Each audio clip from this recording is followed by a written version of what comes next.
નમસ્તે દર્શક મિત્રો, હું શ્રુતિ મોજીદ્રા સ્પીડ ન્યૂઝ 17 માં તમારું સ્વાગત કરું છું. તો જોઈએ આજના મુખ્ય સમાચાર.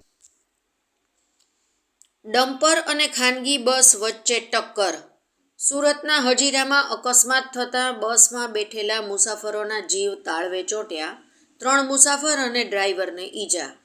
હજીરા વિસ્તારમાં એલ&ટી કંપનીના ગેટ નંબર 2ની નજીક ડમ્પર અને બસ વચ્ચે અકસ્માત થયો હતો.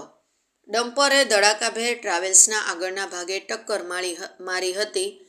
ખાનગી ટ્રાવેલ્સમાં બેઠેલા મુસાફરો પૈકી 2 થી 3ને સામાન્ય ઈજા થઈ હતી અને ડ્રાઈવરને કાનના ભાગે ઈજા થઈ છે. હજીરા વિસ્તારમાં ચાલકે ડમ્પર ગફલતભરી રીતે રોંગ સાઈડ ઉપર ચલાવ્યું હતું. ખાનગી ટ્રાવેલ્સમાં કંપનીના સિક્યોરિટીના લોકો બેઠા હતા. અંદાજે 20 કરતાં વધુ પેસેન્જર અકસ્માત સમયે બસમાં જ હતા. ડમ્પરે ધડાકાભેર ટ્રાવેલ્સની જમણી બાજુએ ટક્કર મારી દીધી હતી.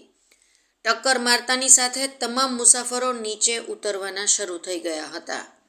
ડ્રાઈવર સાઈડ પર જ ડમ્પર દ્વારા ટક્કર મરાતા કાચ તૂટી ગયો હતો અને જે ડ્રાઈવરને કાનના ભાગે વાગ્યો હતો. મોરાથી સિક્યોરિટીના લોકોને લઈને હજીરા તરફ ટ્રાવેલ્સ જઈ રહી હતી એ દરમિયાન જ અકસ્માત થયો હતો.